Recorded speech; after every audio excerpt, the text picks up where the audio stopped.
Selamat pagi jemaat yang dikasihi Tuhan. Sungguh merupakan anugerah Tuhan kalau kita masih diberikan kesempatan untuk datang beribadah. Mari kita masuk di dalam saat teduh. Saya mengajak jemaat untuk bangkit berdiri.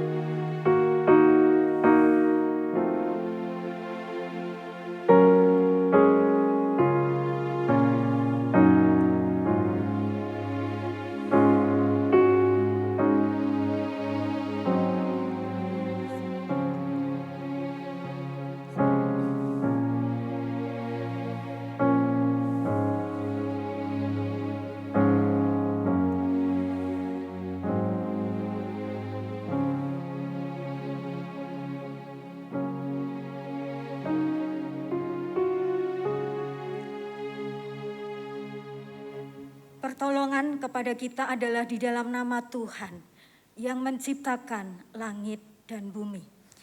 Kasih karunia, rahmat dan damai sejahtera dari Allah Bapa, Allah Putra, dan Allah Roh Kudus menyertai kita. Jemaat yang dikasihi Tuhan, Mazmur 103 mengatakan, "Pujilah Tuhan, hai jiwaku, pujilah namanya yang kudus, hai segenap batinku. Pujilah Tuhan dan jangan lupakan kebaikannya. Dia yang mengampuni segala kesalahanmu dan menyembuhkan segala penyakitmu." Saya mengajak jemaat menyanyikan lagu "Pujilah Tuhan, hai jiwaku". Dengan penuh hormat mari kita mengingat segala kebaikan Tuhan.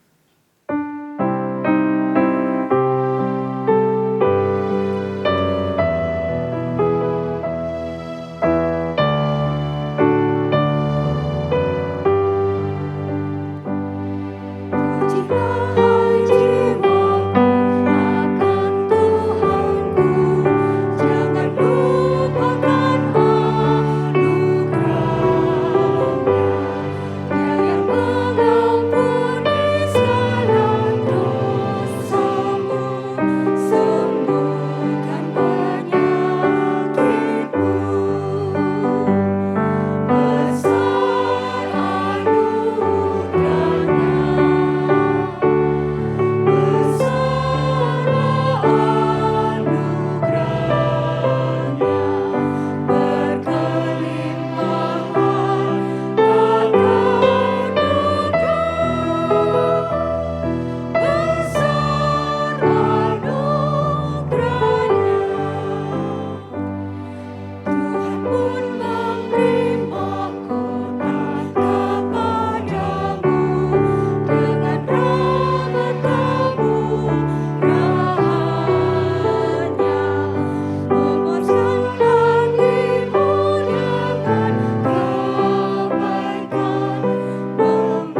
di kerajaan surga. Sungguh kami mengucap syukur akan pemeliharaan Tuhan. Kalau hari ini kami diberikan kesempatan untuk beribadah, kami bersyukur Tuhan. Kami ingin memuji Tuhan dan menyembah Tuhan dengan penuh hormat. Ya Tuhan, kami menyadari siapakah diri kami di hadapan Tuhan. Ada banyak kebaikan Tuhan hadir di dalam hidup kami. Kami merasa senang, kami merasa bermegah, tetapi kadang kami lupa kepada Sang Pemberi anugerah. Betapa sering kami melupakan kebaikan Tuhan, dan betapa sering justru kami mendukakan hati Tuhan. Karena itu Tuhan, kami mohon ampun untuk segala pelanggaran dan dosa kami. Kami mohon Tuhan menyucikan kami, menguduskan kami. Layakkan Tuhan untuk kami datang bersekutu di hadapan Tuhan. Kami mohon Allah, pimpinlah ibadah kami dari awal, pertengahan hingga akhir, dan hanya di dalam nama Tuhan Yesus, Allah Juru Selamat kami yang hidup, kami boleh berdoa dan mengucapkan syukur. Amin. Berita anugerah dan petunjuk hidup baru terambil dari 1 Yohanes 5 ayat 20. Akan tetapi kita tahu bahwa Anak Allah telah datang dan telah mengaruniakan pengertian kepada kita, supaya kita mengenal yang benar, dan kita ada di dalam yang benar. Di dalam anaknya Yesus Kristus, Dia adalah Allah yang benar dan hidup yang kekal. Mari jemaat yang dikasihi Tuhan, bersama dengan orang percaya dari segala abad dan tempat, kita akan mengikrarkan pengakuan iman rasuli. Pengakuan iman rasuli.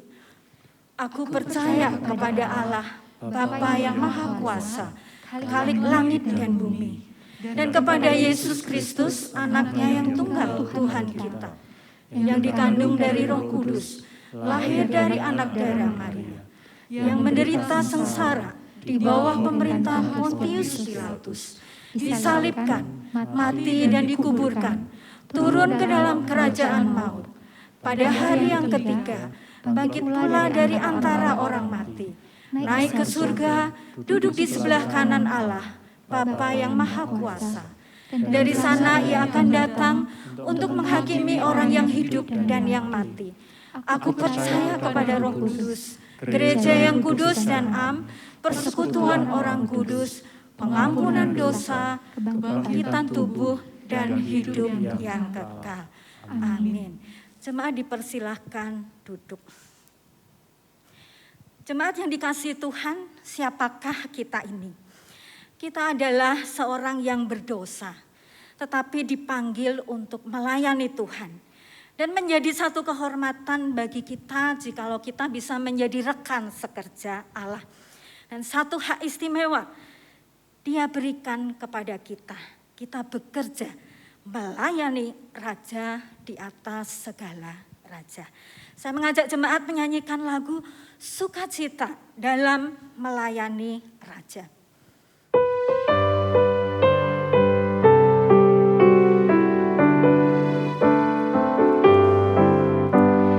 Sukacita bekerja bagi Raja atas segala raja. Hatiku penuh sukacita damai setelah bekerja baginya. Ku mau persembahkan suara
dikasihi Tuhan, manusia seringkali memandang dengan mata, tapi Tuhan kita itu melihat hati. Seberapa lama kita sudah ikut Tuhan? Bukankah kita menyaksikan pemeliharaan Tuhan ada di dalam hidup kita? Mari kita mengiringnya dengan taat dan setia. Dan biarlah Tuhan boleh mendapati ada hati sebagai hamba. Mari kita pujikan hati sebagai hamba.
Disampaikan oleh Evangelis Nikolas Kurniawan.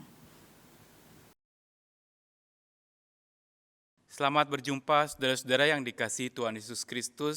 Senang sekali kalau hari ini kita bisa beribadah lagi, datang kepada Tuhan, berjumpa dengan Tuhan. Mari kita bersama-sama berdoa. Bapa Surgawi yang penuh kasih, kami bersyukur kalau hari ini kami diberi kesempatan lagi untuk disapa oleh firman Tuhan. Karena seringkali kami di tengah-tengah segala macam kehidupan yang serba lancar, kami lupa menyapa Tuhan. Tapi pada saat kami mulai merasakan kemandekan, mulai merasakan pergumulan yang berat, mulai merasakan kesulitan hidup yang menimpa dan menerpa hidup kami, Tuhan, Engkau sungguh adalah Tuhan yang sangat kami perlukan. Engkau sungguh adalah Tuhan yang sabdanya itu, sapaannya itu, sungguh kami haus untuk meminumnya. Kami haus untuk disegarkan lagi, dibugarkan lagi, disemangati lagi oleh firman Tuhan. Hari ini biar kiranya Roh Kudus memandu kami, memimpin kami kepada kebenaran firman Tuhan. Taruhkanlah hati seorang murid yang mau belajar dari firman-Mu. Taruhkanlah juga hati seorang anak yang mau mendengar suara Tuhan, dan hati seorang hamba yang mau melakukan firman Tuhan yang hidup itu. Tuhan, hadirlah di dalam hati kami, celikkanlah mata kami, tajamkanlah telinga kami, dan bukakanlah hati kami untuk menerima, mendengar, dan percaya kepada firman Tuhan. Dalam nama Yesus Kristus, sabda hidup itu, kami berserah diri. Amin. Saudara-saudara dimanapun berada, mari kita bersama-sama membuka Alkitab kita. Kita akan bersama melihat dari satu bagian firman Tuhan, yaitu Markus pasal 10, ayat yang ke-28 sampai yang ke-31. Semua melihat ke Alkitabnya masing-masing, jangan sekedar melihat ke tayangan yang ada, tetapi kita melihat bersama-sama ke ayat demi ayat di kitab suci kita. Markus 10 ayat 28 sampai 31, demikianlah firman Tuhan. Berkatalah Petrus kepada Yesus, "Kami ini telah meninggalkan segala sesuatu dan mengikuti Engkau."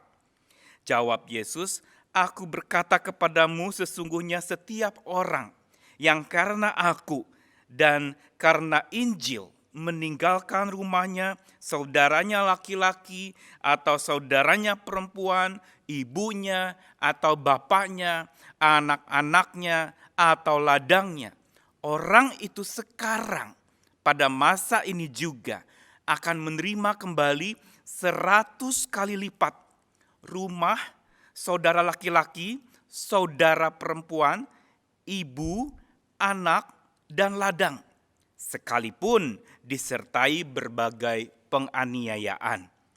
Dan pada zaman yang akan datang, ia akan menerima hidup yang kekal.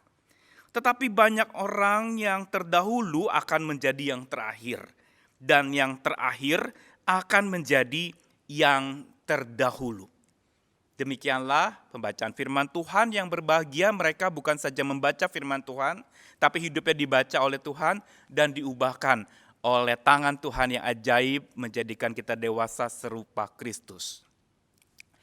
Saudara-saudara yang dikasihi Tuhan Yesus Kristus, tahukah lagu "Saya Mau Iring Yesus"? Lagu ini sebenarnya lagu berbahasa daerah, lalu kemudian diterjemahkan ke dalam bahasa Indonesia yang kita sering nyanyikan. Lagunya kira-kira begini. Saya mau iring Yesus, saya mau iring Yesus, sampai selama-lamanya. Meskipun saya susah, menderita dalam dunia, saya mau iring Yesus sampai selama-lamanya. Saudara, lagu ini adalah lagu yang kita sudah sering nyanyikan. Sebuah lagu yang memang di awal baitnya tadi menyatakan sebuah komitmen. Sebuah komitmen yang tegas, saya mau iring Yesus, berarti berjalan beriringan dengan Yesus. Saya mau selalu bersama dengan Yesus, saya mau ikut Yesus. Tetapi lalu ada kata belakangannya, meskipun saya susah, menderita dalam dunia, saya mau iring Yesus. Saudara, lagu ini enak dinyanyikan, mudah juga dihafalkan, dan sangat menyentuh hati pada saat dinyanyikan. Tetapi apakah betul realitanya di dalam kita mengiring Yesus? Apakah betul pada saat kondisi sedang sulit, kita masih mau iring Yesus? Apakah betul pada saat kita sedang ditimpa mara bahaya di tengah-tengah kesulitan yang begitu berat dan bahkan memperdaya kita menjadi tidak berdaya lagi, apakah kita masih bisa bilang, saya mau iring Yesus? Saudara, pada faktanya memang tidak mudah. Mengatakannya mudah, tapi menjalankannya tidak mudah. Sehingga lirik saya mau iring Yesus seringkali justru diplesetkan menjadi saya mau giring Yesus. Apa artinya? Bukan saya yang iring berjalan bersama dengan Yesus, tapi saya mau menggiring Yesus ikut maunya saya. Saya mau tarik dia ikuti kehendak saya, bukan saya ikuti kehendak Tuhan. Saya lalu kemudian menjadi penentu hidup saya dan saya lalu kemudian menjadikan Tuhan sebagai pembantu hidup saya. Terbalik harusnya, bukankah dia penentu dan kita pembantu, kita hamba-hambanya. Tapi kita seringkali justru pada saat susah datang, badai hidup melanda, kesulitan mendera. Pada saat itulah kita mulai, bukan saya mau iring Yesus, tapi saya mau giring Yesus ikuti maunya saya. Saya mau giring Yesus supaya maunya saya ini segera masalah pandemi ini beres. Maunya saya semua pulih kembali seperti sedia kala. Tetapi toh sampai hari ini kita belum menemukan bahwa semuanya kembali seperti sedia kala. Pertanda apa? Tuhan sedang menguji kita, saudara. Tuhan sedang melatih iman kita. Tuhan sedang justru bukan meragukan komitmen kita ikut Yesus, tetapi sedang menajamkan kepengikutan kita kepada Yesus. Saudara, karena inilah sebenarnya intisari kekristenan. Yaitu kekristenan bukan sekedar bicara menganut paham. Kekristenan bukan sekedar berbicara menganut ideologi atau ajaran-ajaran dari Tuhan Yesus. Kekristenan bukan sekedar menganut sebuah pengertian, sebuah doktrin atau ajaran atau dogma yang dipegang oleh gereja. Tetapi kekristenan lebih dalam lagi dan lebih tajam lagi berbicara tentang kepengikutan. Bukan sekedar menganut tetapi mengikut. Ayo kita sebutkan sama-sama di tempat dimanapun engkau berada. Kekristenan berbicara soal kepengikutan, bukan sekedar kepenganutan.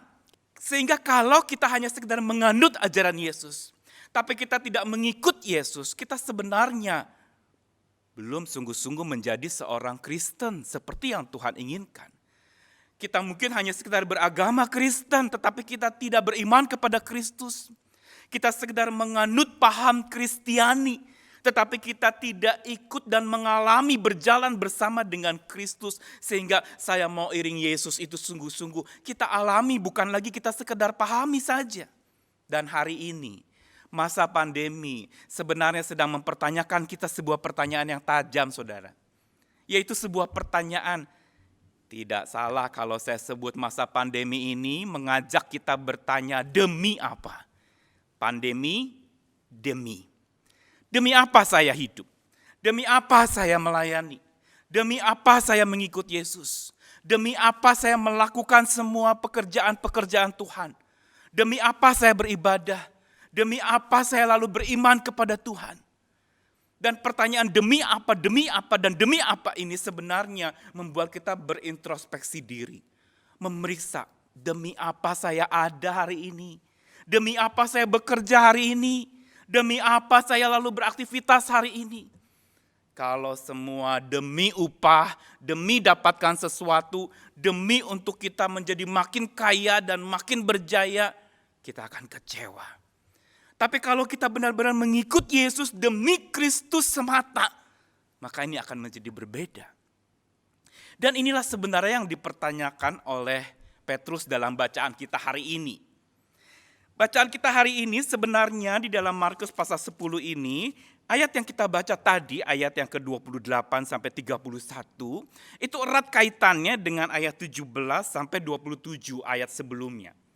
Di mana Yesus itu didatangi oleh seorang yang kaya, seorang yang punya banyak harta, lalu bertanya kepada Yesus. Dia bertanya apa? Guru yang baik, apa yang harus kuperbuat untuk peroleh hidup yang kekal? Dia tanya begitu. Lalu Yesus mengatakan, lakukan semua hukum itu. Bukankah kamu sudah tahu? Jangan berzina, jangan membunuh, jangan mencuri, dan semuanya Yesus sebutkan. Lalu kata orang kaya itu, oh oke, semua sudah saya kerjakan. Semua sudah saya lakukan. Lalu apa kata Yesus? Baik, sekarang jual hartamu, berikan kepada orang-orang miskin, maka engkau akan beroleh harta di sorga, lalu datanglah kemari dan ikut aku. Saudara, perhatikan perkataan Yesus kepada orang kaya ini. Ini satu contoh sebelum kita ke pertanyaan Petrus.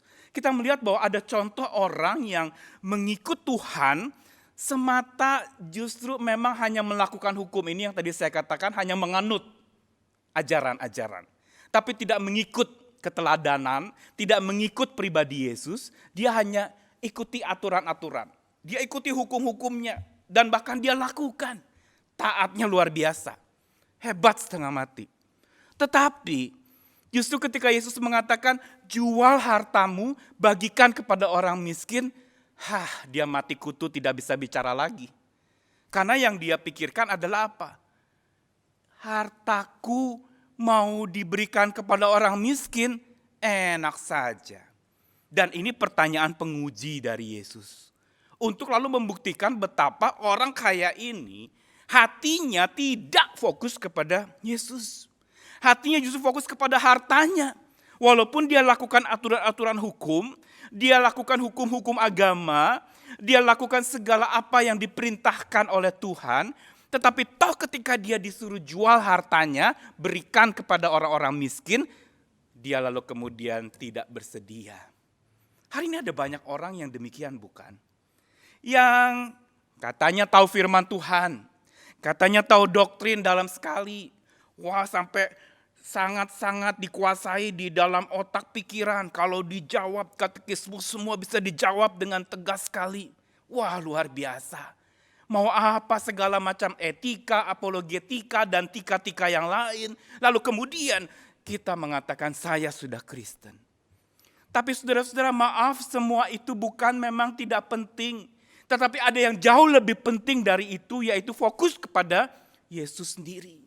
Bukan sekedar memahami dia, tetapi mengalami dia di sepanjang jalan kehidupan kita. Dan hari ini, pada masa pandemi ini, kita sedang diajak untuk betul-betul bisa mengalami Tuhan lebih dalam lagi. Bukan sekedar memahami dengan kepala kita, dengan pengetahuan kita. Tapi kita diajak untuk mengikut Yesus tanpa syarat. Mengikut Yesus, fokus kepada Yesus dan mengikut Yesus demi Yesus. Bukan mengikut Yesus demi aku. Bukan mengikut Yesus demi gereja. Bukan mengikut Yesus demi supaya saya di KTP-nya agamanya Kristen. Bukan mengikut Yesus demi apa saya masuk surga dan tidak masuk neraka. Bukan demi itu semua. Tapi saya ikut Yesus demi Yesus semata. Nah, pertanyaan Petrus ketika dia sudah mendengar waktu Yesus bilang memang sukar sekali orang kaya, orang yang punya banyak uang itu masuk ke dalam kerajaan Allah. Di dalam ayat yang ke-23 Yesus mengatakan demikian. Maka Petrus lalu berkilah dan dia mengomentari dengan mengatakan bahwa apa? Kami ini telah meninggalkan segala sesuatu dan mengikut Engkau loh Tuhan. Perhatikan respon Petrus. Ada apa di balik ini? Saudara, seorang penafsir mengatakan kalau orang kaya itu cara berpikirnya adalah ketika mengikut Tuhan, how much I keep. Seberapa banyak yang saya bisa simpan. Seberapa banyak yang saya bisa investasikan. Seberapa banyak yang bisa menguntungkan diri saya. Seberapa banyak yang bisa saya raup, sebanyak-banyaknya saya genggam sekeras-kerasnya. Dan saya pegang rengkuh, tidak mau saya lepaskan. How much I keep. Itu yang ada dalam benak orang yang beruang tadi, yang lalu keberatan ketika harus menyerahkan hartanya kepada orang miskin. Tetapi di balik pertanyaan Petrus, kalau tadi orang kaya itu berpikir how much I keep, maka di balik pertanyaan Petrus, kami ini telah meninggalkan segala sesuatu dan mengikut Engkau. Di balik pertanyaan Petrus ada sebuah ungkapan apa? How much I get? How much will I get? Seberapa banyakkah yang saya bisa peroleh dari mengikut Tuhan? Dan ini bicara soal upah, makanya Lembaga Alkitab Indonesia memberi judul upah mengikut Yesus. Walaupun memang tidak ada kata upah, kita temukan dalam ayat 28-31. Namun yang dipikirkan oleh Petrus adalah ketika dia bertanya demikian, yang dia pikirkan ini saya dapat apa? Untungnya apa saya ikut Tuhan? Saya sudah tinggalkan semuanya loh. Dan saya mengikut Engkau. Saudara, bukan Yesus namanya kalau dia tidak tahu ada apa di balik benak seseorang ketika menanyakan satu pertanyaan. Yesus sangat tahu ada apa di balik pertanyaan Petrus. Yaitu Petrus bertanya, kalau saya berbeda dengan orang kaya tadi yang gak mau lepaskan harta, saya sudah lepaskan semuanya, lalu saya dapat apa Tuhan? Nah, disinilah kita lihat keterus terangan Petrus, belak-belakannya Petrus, justru menjadi sebuah pertanyaan pemancing yang akhirnya Yesus mengajarkan tentang prinsip mengikut Yesus. Tentang prinsip mengikut Yesus yang justru bukan berorientasi kepada upah, tetapi kepada anugerah. Konsep mengikut Yesus yang bukan berbicara tentang seberapa yang saya bisa dapat, seberapa yang bisa menguntungkan saya, sebanyak apa yang saya akan peroleh kalau saya ikut Tuhan. Maka yang justru Yesus katakan adalah bahwa kalau engkau mau ikut aku dan rela melepaskan itu semua, maka apa yang akan kau terima itu melebihi apa yang engkau pikirkan. Yaitu anugerah Allah yang luar biasa, bukan upah yang ada dalam benak, yang memang hanya bisa dilihat dengan mata iman seseorang.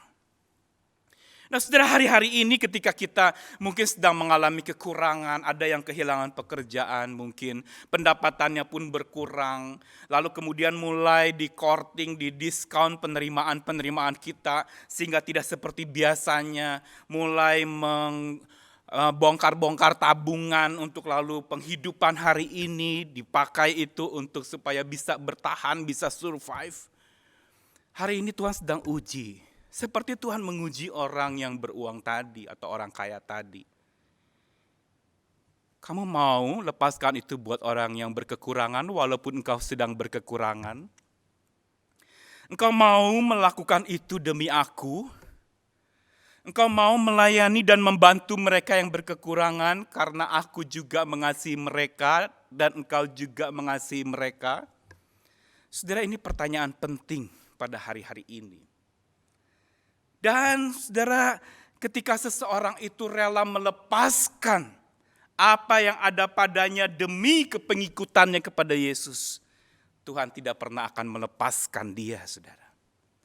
Saya selalu ingat sebuah perkataan waktu itu ketika saya meninggalkan Jakarta lalu pindah ke Malang untuk sekolah Alkitab. Seorang saudara berkomentar, kamu mau jadi pelayan Tuhan, mau makan apa katanya gitu ya. Nanti penghidupan kamu bagaimana? Nanti kamu peroleh berapa gitu ya. Lalu saya diam saja, saya tidak berkomentar karena yang menanyakan kepada saya itu memang orang yang belum di dalam Tuhan. Jadi saya pikir, sudahlah, saya cuma bilang nanti Tuhan yang urus. Saya bilang begitu. Saudara, ketika saya bilang nanti Tuhan yang urus, saya mulai berpikir, ya, nanti Tuhan yang urus. Lalu muncul di dalam pikiran saya waktu itu, kalau Tuhan yang utus, Tuhan yang urus. Dan itu saya aminkan sampai hari ini, saudara. Apa artinya kalau Tuhan utus, Tuhan yang urus? Saudara, ingat bahwa hidup kita ini sebuah perutusan. Saya bisa hidup hari ini karena Tuhan utus saya untuk saya hidup hari ini.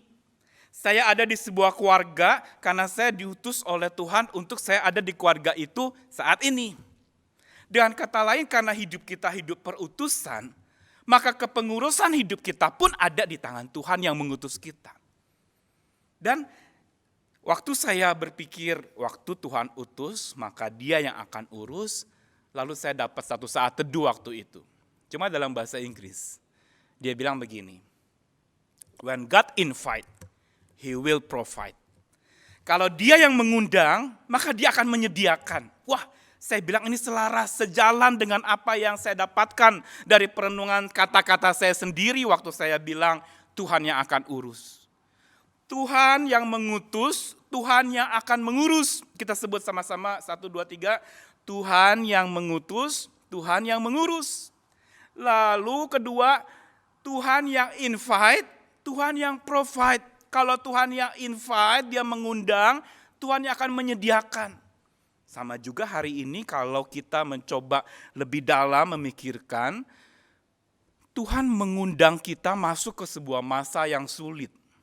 Tuhan mengundang kita masuk kepada sebuah kondisi yang tidak mudah hari ini. Masa pandemi yang berat, badai hidup yang melanda.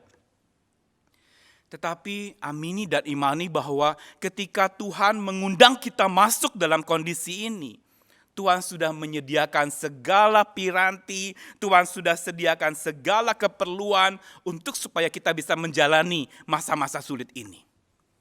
Saudara, coba bayangkan kalau masa pandemi ini belum ada yang namanya piranti-piranti untuk teknologi di mana kita bisa berkomunikasi lewat Zoom atau lewat berbagai macam cara, online ministry atau digital ministry. Kalau nggak ada piranti itu dan nggak ada orang yang menemukannya, hari ini pandemi mungkin kita bisa benar-benar stop hubungan dengan orang lain.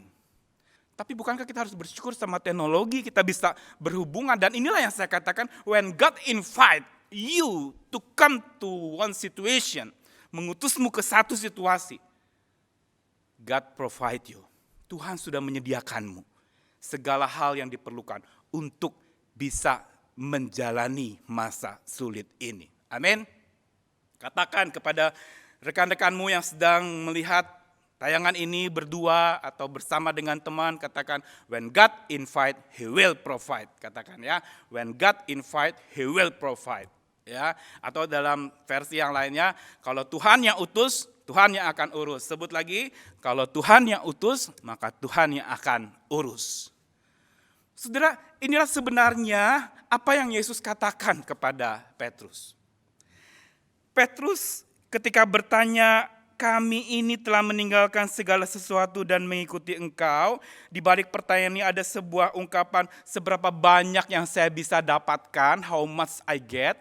Maka lalu Yesus menjawab demikian. Aku berkata kepadamu, sesungguhnya setiap orang yang karena aku dan karena Injil meninggalkan segalanya, rumahnya, saudaranya, keluarganya, ibu bapaknya, anak-anaknya atau ladangnya.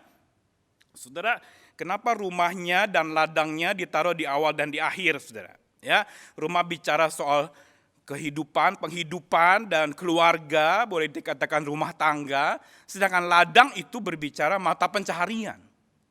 Ketika dikatakan kalau kamu rela melepaskan semuanya ini, rela melepaskan keluargamu, bahkan rela melepaskan segala penghasilanmu demi Injil dan demi Kristus, maka Yesus selalu mengatakan, orang itu sekarang ini juga, pada masa ini juga menerima kembali 100 kali lipat. Dan pada masa yang akan datang, ia juga menerima hidup yang kekal. Saudara, inilah yang saya katakan anugerah mengikut Yesus. Sehingga waktu kita bicara upah mengikut Yesus, kita harus sadar bahwa upah itu diberikan bukan karena kepengikutan kita kepada Yesus, tapi karena anugerah Tuhan yang tersedia bagi mereka yang sungguh-sungguh mengikut Yesus. Dan inilah upah kita. Upah kita adalah sebuah anugerah, amazing grace. Tuhan karuniakan kepada kita. Tuhan berikan bahkan di muka, pembayarannya di muka dalam tanda kutip. Apa artinya? Bukankah Yesus mati terlebih dahulu? Memberikan nyawanya terlebih dahulu. Menderita terlebih dahulu. Lalu mencurahkan darahnya terlebih dahulu buat kita. Itulah upah yang sudah dibayar di muka dan di hadapan kita. Untuk selanjutnya tinggal mau atau tidak kita tetap mengikut Yesus. Karena upahnya sebenarnya sudah Tuhan sediakan. Di masa kini Tuhan akan pelihara. Dan di masa yang akan datang Tuhan juga tetap pelihara. Inilah sesungguhnya kalau mau sesuai tema kita. Upah mengikut Yesus. Sesungguhnya upahnya adalah anugerah. Grace diberikan oleh Tuhan.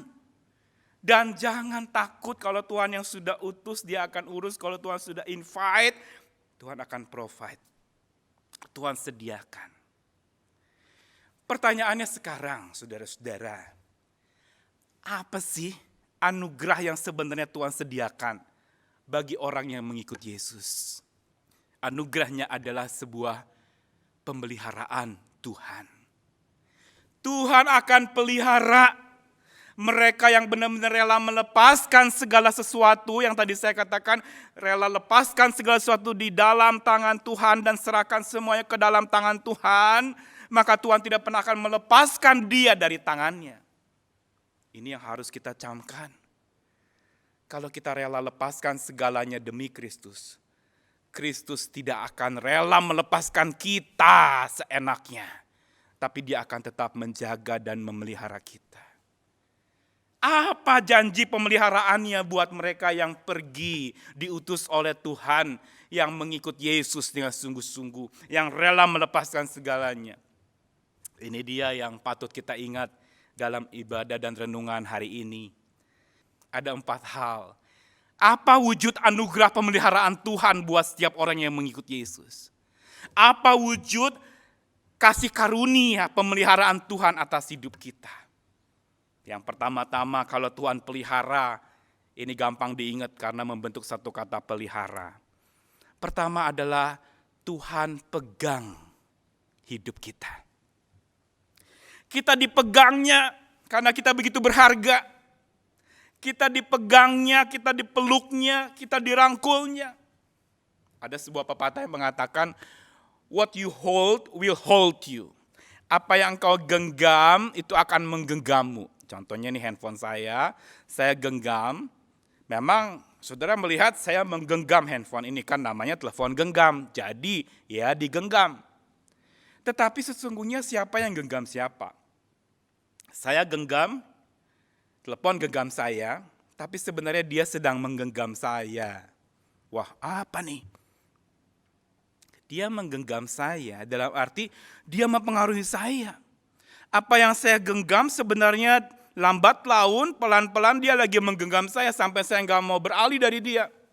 Dia selalu akan memonitor hidup saya nggak mau lepas dari dia nggak mau lepas dari saya pegang terus erat-erat. Ketika Alkitab hilang mungkin kita nggak cari-cari, tapi begitu handphone hilang apalagi belum lunas bayaran kreditnya, wah kita bingung. Nah, what you hold will hold you. Apa yang engkau genggam, itu akan menggenggammu. Saudara, bicara pemeliharaan Tuhan sebenarnya adalah Tuhan memegang kita dan Dia tidak akan melepaskanmu. Inilah anugerah pemeliharaan Tuhan atas hidup kita. Yaitu bahwa Tuhan memegang hidup kita senantiasa. Dan kita lihat contohnya jelas di dalam Alkitab. Dari perjanjian lama sampai perjanjian baru. Orang-orang yang diutus oleh Tuhan, yang melayani Tuhan, Tuhan tidak pernah jauh dari hidup mereka. Tuhan pegang hidup mereka. Tuhan sediakan segala sesuatu buat orang-orang yang setia itu. Dan Tuhan tidak pernah mau membiarkan orang itu terabaikan begitu saja. Dia selalu memegang hidup kita senantiasa.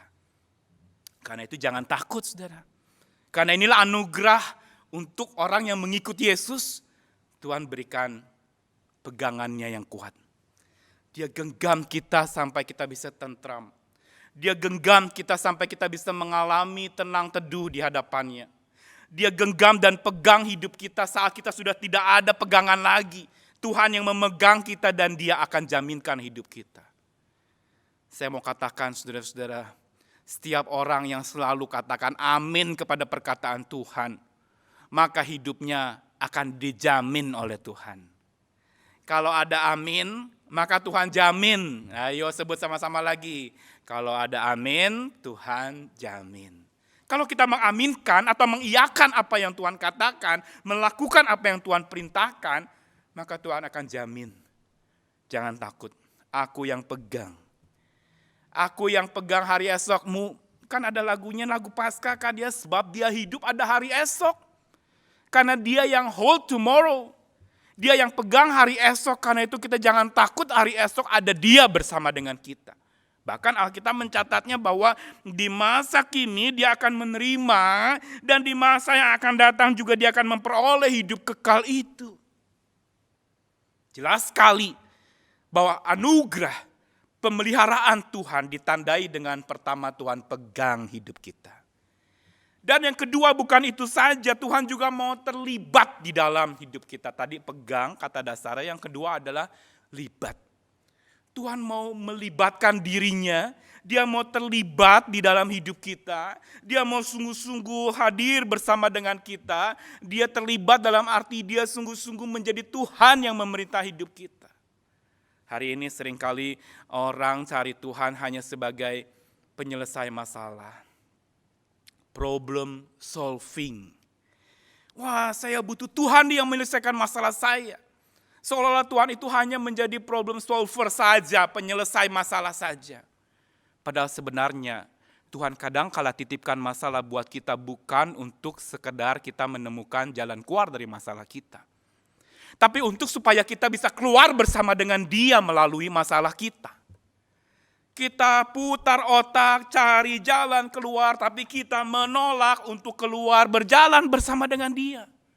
Dan ini sangat ironis. Wah, kita nyanyi lagu God will make a way. Tuhan akan buka jalan. Padahal Tuhan mengatakan, akulah jalan. Karena itu, jalanilah jalanku dan jalanlah bersamaku. Itu maksud kata-kata itu, bukan? Tuhan ingin mengajarkan kepada setiap kita untuk sungguh-sungguh bukan sekedar mencari penyelesaian masalah dari hadapan Tuhan. Tapi untuk sungguh-sungguh melibatkan Tuhan di dalam masalahmu. Involving, not just solving. Melibatkan Tuhan. Bukan sekedar minta Tuhan selesaikan masalah saya nih. Saya udah capek nih lepaskan. Tuhan udah saya gak sanggup lagi. Tuhan kenapa engkau diam saja? Tuhan mengatakan tidak, aku tidak diam saja. Ayo walk with me, ayo jalan bersamaku. Ayo aku mau terlibat dalam hidupmu, mengapa engkau tidak pernah libatkan aku? Ketika udah sulit karena keputusanmu yang salah, lalu baru panggil-panggil Tuhan, minta-minta tolong sama Tuhan. Libatkan Tuhan. Karena Tuhan mau terlibat dalam hidup kita. Inilah juru selamat kita. Inilah Dia yang bukan sekedar solving your problem, tapi Dia mau involving, terlibat masuk to your problem, melalui masalahmu, in your problem, di dalam masalahmu. Supaya kita bisa bukan saja menemukan jalan keluar, tetapi keluar berjalan bersama dengan Dia. Lalu anugerah pemeliharaan Tuhan buat orang yang mengikut Yesus.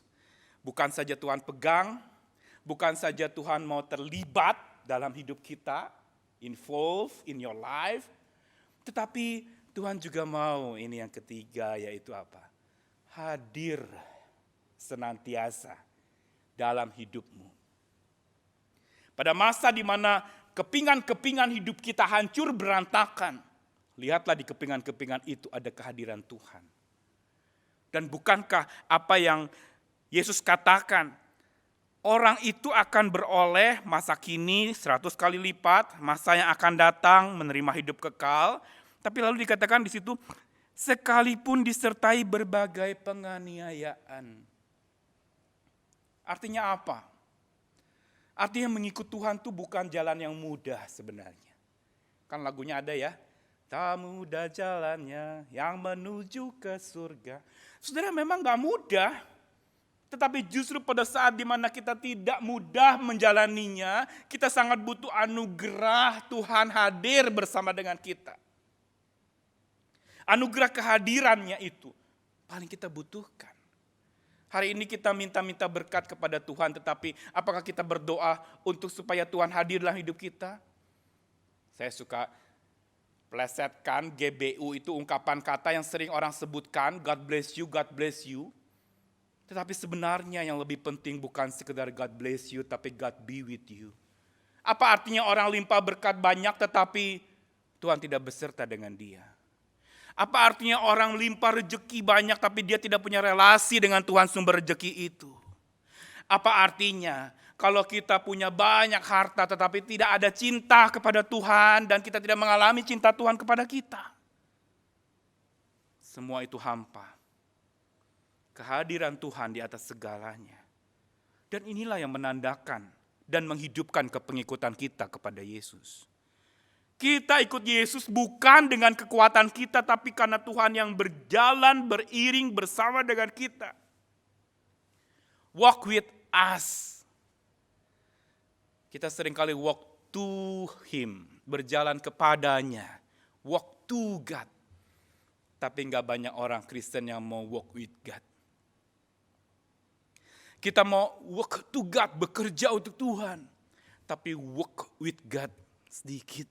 Bekerja bersama Tuhan lebih sedikit orangnya. Padahal Tuhan mau. Aku mau ya Bapa, dalam doanya terakhir di Yohanes 17. Di mana murid-muridku berada, aku bersama dengan mereka, mereka bersama aku bersama mereka. Di mana pelayan-pelayanku berada, aku ada berada bersama dengan mereka. Bukankah ini yang Tuhan mau? Ia hadir bagi kita, untuk kita, bersama kita, di dalam kita. Bahkan lebih dekat dari pakaian yang kita kenakan. Inilah anugerah bagi orang yang mengikut Yesus. Yang rela melepaskan segalanya demi Injil dan demi Yesus. Yaitu jaminan kehadiran Tuhan akan selalu menyertainya. Saudara, Jonathan Prawira di dalam sebuah kondisi yang sulit sekali. Dia mengalami habis-habisan hidupnya. Dia kehilangan pekerjaan. Dan pada saat itu dia membuat sebuah lagu yang sampai hari ini memberkati banyak orang percaya. Jalanmu tak terselami oleh setiap hati kami. Namun satu hal ku percaya, ada rencana yang indah. Saudara tahu lagu judul lagu itu apa? Arti kehadiranmu. Si penulis lagu ini ketika dia sedang kehilangan semuanya, habis-habisan segalanya, satu-satunya yang dia andalkan adalah kehadiran Tuhan yang artinya sangat bermakna buat hidupnya. Sehingga dia katakan, penyertaanmu sempurna, rancanganmu sungguh ajaib, adil dan benar. Dan inilah sebenarnya yang Tuhan inginkan kita pula di masa ini untuk kembali bisa mengutamakan bersekutu dengan Tuhan yang Maha Hadir itu. Dia selalu bersama dengan kita, hanya seringkali kita tidak sadari kehadirannya. Atau mata kita dikabuti oleh berbagai macam masalah dan persoalan. Sehingga kita tidak bisa lihat terang kehadiran Tuhan. Saudara, yang keempat, anugerah pemeliharaan Tuhan buat orang yang mengikut Yesus. Yang memang bukan sekedar sebuah upah, sebagaimana orang mencari kerjaan untuk mendapat upah. Yang keempat adalah Tuhan pelihara, bukan saja dia pegang, bukan saja dia terlibat di dalam hidup, bukan saja dia hadir bersama dengan kita, tapi dia juga merawat hidup kita, saudara. Merawat hidup kita. Ya, kita pakai gerakan tangan ya saudara-saudara ya. Kita nggak bisa jabat tangan, tetapi saudara ikuti gerak tangan saya. Anugerah pemeliharaan Tuhan buat yang mengikut Yesus dengan sungguh-sungguh rela melepaskan segalanya demi Yesus dan demi Injil. Maka yang pertama-tama Tuhan pegang tangan kita. Ini anugerahnya. Yang kedua adalah Tuhan sungguh mau terlibat. Ya, terlibat seperti ini ya. Jadi jarinya masuk ya kanan kiri ya. Terlibat. Tuhan mau kita melibatkan dia. Karena dia selalu mau terlibat dalam hidup kita. Yang ketiga adalah dia hadir bersama dengan kita. Dia hadir bersama dengan kita. Dan yang terakhir, anugerahnya buat orang yang mengikuti Yesus adalah Tuhan merawat hidup kita. Ya, usap-usap kepalan tangan kirimu dengan tangan kananmu. Tuhan merawat kita. Dia rawat iman kita. Dia rawat kehidupan dan penghidupan kita. Karena itu tinggal mau atau tidak kita mempercayakan hidup kita dirawat oleh Tuhan. Kita sering kali protes, oh gereja gak perhatiin saya. Protes manusia gak pedulikan saya. Protes, aduh saya gak dikunjungi. Aduh saya kesepian nih, gereja mana nih kok gak melayani saya, gak menyediakan sarana atau fasilitas. Kita lebih protes kepada gereja, tapi kita gak mau dirawat langsung oleh kepala gereja kita, Yesus Kristus. Kita mau dirawat oleh manusia sesama kita, tapi kita gak mau hidup kita, batin kita, jiwa kita, iman kita dirawat oleh Tuhan kita. Karena itu berilah dirimu dirawat olehnya. Saudara-saudara, anugerah buat mereka yang hidup mengikut Yesus adalah anugerah Tuhan pelihara kita. Tuhan menyertai kita sekalian. Mari kita teduhkan hati dan kita bersama-sama berdoa. Firman-Mu ya dan amin Tuhan. Dan kami mau mengaminkannya. Karena ketika kami mengaminkannya, Tuhanlah sendiri yang dapat menjaminkan hidup kami. Kami butuh jaminan itu Tuhan. Dan biar pengaminan kami adalah pengaminan yang rela. Rela untuk sungguh dipegang oleh Tuhan. Rela untuk menyediakan diri terbuka agar Tuhan terlibat dalam hidup kami. Begitu pula rela untuk Tuhan selalu hadir memimpin dan menyertai kami. Bahkan rela untuk dirawat dan diasuh oleh tangan Tuhan sendiri. Saat kami tidak dapat ke rumah Tuhan, Engkau Tuhan datang ke rumah kami. Saat kami tidak dapat datang ke gereja Tuhan, Sang Kepala Gereja Tuhan itulah yang menghampiri kami dan datang kepada kami. Sebagaimana setelah kebangkitan Yesus Engkau menghampiri murid-murid, maka biar di hari-hari ini Tuhan, kami boleh mengalami dihampiri oleh Tuhan dalam persekutuan pribadi kami dengan Tuhan, agar kami boleh mengalami dirawat oleh Tuhan, kami mengalami dipegang oleh Tuhan, kami mengalami hadirnya Tuhan, dan kami mengalami Engkau sungguh terlibat dalam di hidup dan hati kami. Kami datang dengan berbagai macam pergumulan Tuhan, tetapi Tuhan tidak pernah membiarkan kami sendiri, karena Engkau selalu ada buat kami. Terima kasih Tuhan, terima kasih.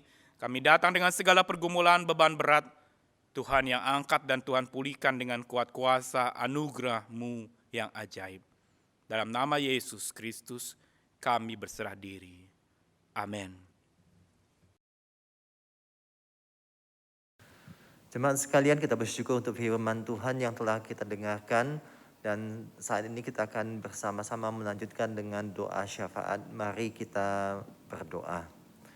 Bapa kami yang bertata dalam kerajaan surga, kami bersama-sama sehati berdoa bagi bangsa dan negara kami Tuhan.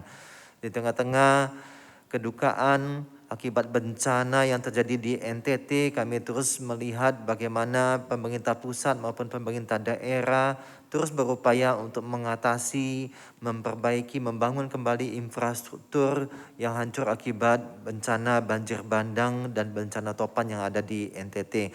Kami juga berdoa Tuhan untuk lembaga-lembaga misi, lembaga-lembaga kemanusiaan, gereja-gereja, persekutuan gereja, PGI juga bergerak ke sana. Biarlah Tuhan yang boleh terus memberkati semua upaya yang dilakukan untuk menolong, memberikan bantuan kepada masyarakat yang terdampak akibat bencana tersebut. Kami juga bersyukur untuk sinode kami juga yang ikut terlibat di dalamnya, dan kami terus berdoa untuk kami juga yang akan mengirimkan pakaian layak pakai ke daerah NTT sehingga dapat bermanfaat bagi masyarakat di sana. Kami sungguh bersyukur Tuhan, dan kami melihat bagaimana campur tangan Tuhan dan kesehatian jemaat untuk boleh ikut ambil bagian di dalamnya. Ya Tuhan, kami juga berdoa bagi upaya pemerintah untuk melakukan vaksinasi di berbagai tempat. Dan saat ini kami melihat upaya pemerintah untuk melakukan vaksinasi bagi lansia. Kami berdoa, kami bersyukur untuk BMGK yang memfasilitasi untuk vaksinasi lansia di Grand City Surabaya. Dan kami terus doakan untuk beberapa kegiatan vaksinasi bagi lansia di Kota Malang ini. Biarlah Tuhan yang menyertai, memimpin untuk lembaga-lembaga yang mengadakannya sehingga dapat menolong memberikan vaksin yang dibutuhkan bagi para lansia yang ada di Kota Malang ini. Terima kasih Tuhan. Kami juga berdoa bagi jemaat kami, Jemaat Gereja Kristen Kalam Kudus Malang. Kami terus berdoa bergumul bagi jemaat-jemaat yang mengalami sakit, yang berjuang dalam pemulihan kesehatan saat ini. Ada yang mengalami sakit kritis, ada yang mengalami sakit karena penyakit-penyakit yang cukup serius. Biarlah Tuhan boleh memberikan kesabaran, memberikan juga ketabahan di dalam menjalani proses pengobatan yang ada. Kami juga berdoa untuk jemaat-jemaat yang mengalami sakit yang ditangani sekian lama, biarlah mereka boleh tetap tabah, bersandar kepada Tuhan dalam proses pemulihan ini. Kami juga berdoa bagi jemaat yang usia lanjut, biarlah keluarga-keluarga yang mendampingi, memberikan juga kekuatan, sukacita di dalam mendampingi jemaat-jemaat usia lanjut di masa-masa seperti ini. Kami juga berdoa bagi jemaat dalam pergumulan kesehatan lainnya, Tuhan yang memampukan setiap jemaat untuk menjalani proses-proses pemulihan kesehatan mereka. Ya Tuhan, kami juga berdoa Tuhan untuk peserta katekisasi yang terus dilakukan. Biarlah peserta katekisasi ini boleh mempunyai iman yang teguh, yang sungguh-sungguh di hadapan Tuhan. Dan ini akan berdampak bagi perjalanan hidup mereka di waktu yang akan datang. Kami juga berdoa untuk peserta donor darah yang akan donor darah pada hari ini. Biarlah Tuhan juga memberikan kesehatan, kekuatan, terutama setelah pasca donor yang dilakukan pada hari ini.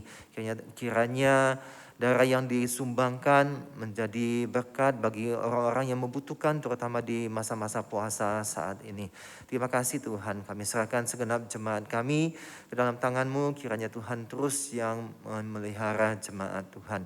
Terima kasih Tuhan, dalam nama Tuhan Yesus kami berdoa dan mengucap syukur. Amin. Shalom jemaat sekalian, kita bersyukur untuk ibadah yang boleh kita jalani pada pagi hari ini. Terima kasih kepada penginjil Nikolas Kurniawan yang telah menyampaikan kebenaran firman Tuhan. Kiranya firman Tuhan yang disampaikan boleh memberikan pertumbuhan, memberikan peneguhan iman kepada setiap jemaat tentang bagaimana kita mengikut Kristus dan bagaimana kita percaya pemeliharaan Tuhan bagi setiap hidup kita. Dan terima kasih kepada semua para pelayan Tuhan yang melayani pada pagi hari ini. Tuhan yang memberkati kita semuanya. Dan persembahan dapat Bapak Ibu berikan seperti biasa melalui transfer rekening gereja maupun scan QR Code yang kelihatan di layar. Dan biarlah persembahan kita ini baik berupa persembahan biasa, persembahan persepuluhan, dan persembahan lainnya dapat dipakai bagi pekerjaan Tuhan melalui gereja ini. Dan selanjutnya kita akan menyaksikan warta tayang. Shalom jemaat sekalian, diingatkan kepada jemaat sekalian bahwa hari ini diadakan kegiatan donor darah yang bertempat di Jalan Arif Margono 18. Jemaat dapat langsung menuju ke tempat pada pukul 8 pagi sampai 12 siang. Dan pelaksanaan donor darah akan dilakukan sesuai dengan protokol kesehatan. Minggu ini, gereja telah menyalurkan bantuan berupa persembahan dana yang telah ditransfer ke rekening sinode dan persembahan pakaian layak pakai yang dikirimkan ke Perkantas Kupang, Nusa Tenggara Timur. Terima kasih bagi jemaat sekalian yang telah berpartisipasi dalam pengumpulan bantuan. Kebaktian doa streaming Selasa 27 April 2021 akan dilakukan melalui aplikasi Zoom pada pukul 6 sore. Minggu depan kita akan melakukan sakramen perjamuan kudus dan menyerahkan persembahan persepuluhan kita. Mari kita bersama-sama menyiapkan hati dan pikiran kita. Ibadah streaming minggu depan tanggal 2 Mei 2021 akan dilayani oleh Pendeta Hendra. Dan ibadah youth akan dilayani oleh penginjil Yehezkiel Hartanto. Ibadah streaming dapat diakses di YouTube channel Gereja Kristen Kalam Kudus Malang dan ibadah umum yang pertama ditayangkan di Malang TV pada pukul 6 pagi. Mohon dukungan doa bagi pelayanan di gereja kita. Selamat hari Minggu, Tuhan Yesus memberkati. Jemaat sekalian, saya ingin menekankan dua hal. Yang pertama tentang donor darah. Hari ini dilaksanakan donor darah, terutama di bulan puasa, PMI sangat membutuhkan pasokan darah. Oleh karena itu, mari saya mengajak kita boleh datang ke Kasin jam 8 nantinya sampai jam 12 siang. Kiranya kita boleh mengambil bagian dalam program aksi donor darah ini. Yang kedua, perihal vaksinasi lansia. Bapak Ibu Saudara sekalian, gereja berusaha memfasilitasi dan menginformasikan tempat-tempat pelaksanaan vaksin lansia. Kiranya ini dapat menolong jemaat yang mempunyai orang tua yang lansia untuk mengambil bagian di dalam vaksinasi lansia. Informasi akan diberikan melalui WhatsApp atau melalui media lainnya. Tuhan memberkati kita semua. Baik, bagaimana kita ketahui bersama bahwa pandemi COVID-19 belum berakhir. Oleh karena itu, marilah kita tetap menjaga dan memperhatikan protokol kesehatan, terutama ketika kita sedang berada di luar rumah. Baik, kita akan mengakhiri ibadah kita. Saya undang kita semua untuk berdiri, kita naikkan pujian doksologi.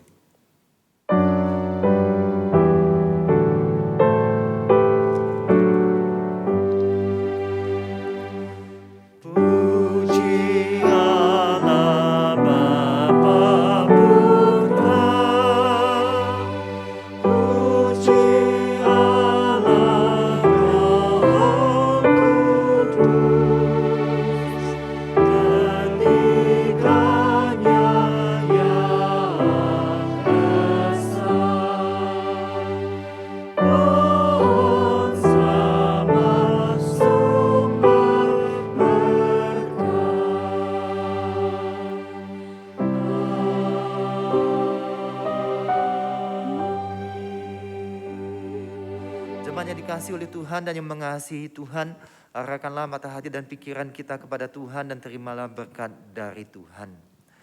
Tuhan memberkati engkau dan melindungi engkau. Tuhan menyinari engkau dengan wajah-Nya dan memberi engkau kasih karunia. Tuhan menghadapkan wajah-Nya kepadamu dan memberi engkau damai sejahtera. Amin.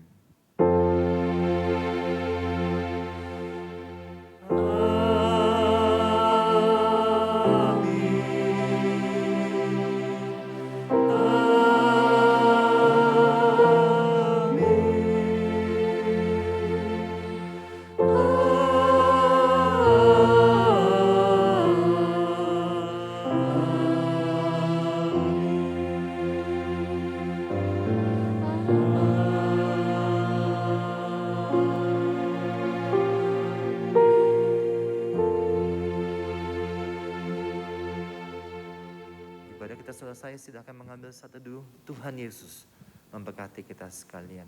Amin.